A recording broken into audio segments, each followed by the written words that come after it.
everyone, welcome back to Book Chat. It's me, Leslie, the Reading Safari and Stream Coordinator from Monterey County Free Libraries, here with another book this week. This week I've got Parable of the Sower by Octavia E. Butler. This book is a work of fiction, considered a work of science fiction, a dystopian novel. It was published in 1993. And it clocks in at 329 pages. It is a very excellent and I would say visionary book. It really shocks me that it was written in the early 90s, considering how similar it is to the world that we're living in now. To start off with, I wanted to talk a little bit about the title, Parable of the Sower, which is actually taken from a reading from the King James Bible. And so here is the parable of the sower. A sower went out to sow his seed, and as he sowed, some fell by the wayside, and it was trodden down, and the fowls of the air devoured it. And some fell upon a rock, and as soon as it was sprung up, it withered away because it lacked moisture. And some fell among thorns, and the thorns sprang up with it and choked it. And others fell on good ground and sprang up and bore fruit 100-fold.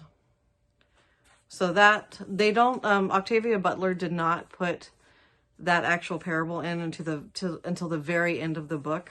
So if you're not familiar with the Bible, then, maybe you might want to look it up before you read it. But in any case, you don't have to, because once you read it at the end, it'll be like, oh, wow. I mean, you don't need to know the parable in order to enjoy this book, because I personally was not familiar with the parable. It's been a while since I've read the Bible in its entirety. So I definitely was able to enjoy the book without knowing the parable. However, those kinds of things always make the reading richer, in my opinion.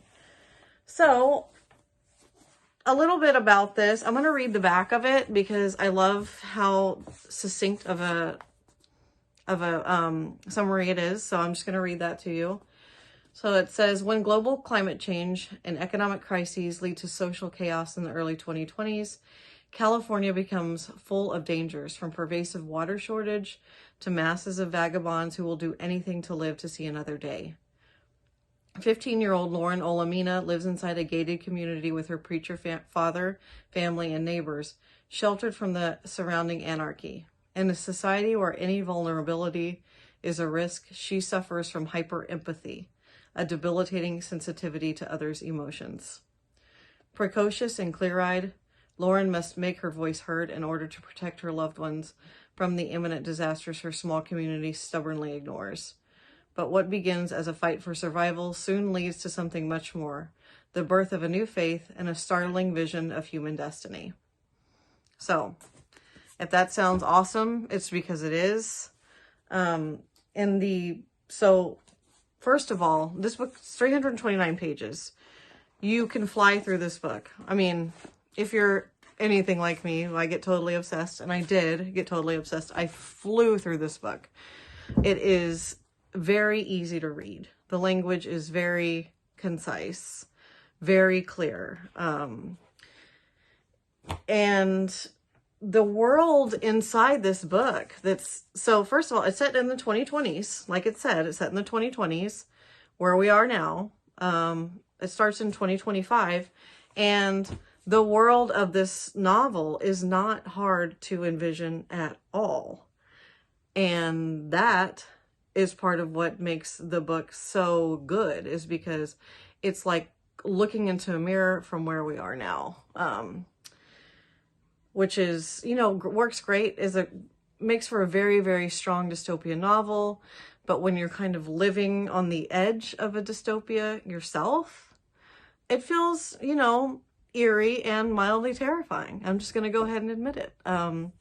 So don't let that scare you away. I really, really love books that reflect, my own life back to me, or society's ills back to me, because I feel like if someone was able to envision a world where things like this are happening, such as, you know, global climate change and economic crisis and all the social upheaval, you know, that we are going through right now, then if someone could envision that from decades away, then someone can also envision something different. And in this case, in this book, the person who envisions something different is Lauren Olamina, the main character.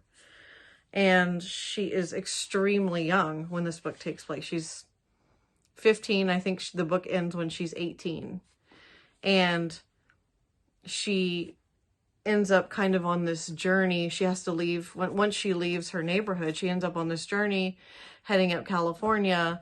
And she becomes a leader to all these people that she picks up and befriends and grows to trust and love along the way, which makes me feel, it hits me right in the feels, because we see that with what's happening now with, you know, lots and lots of young people who are stepping up and becoming leaders because there are no other leaders to look up to in the older generation. And so that's what this book really reminds me of. That's why it is so, you know, dear to me already, even after only reading it once, is because it is so true with what is happening now. So thus, I recommend this. I recommend it strongly. There is a sequel too, which I am planning on reading, and hopefully I will be able to do another review of that one as well. So I hope that you'll give this a read. Thank you so much for hanging in with me. It's always great to see you, and I will see you next time. Okay, bye.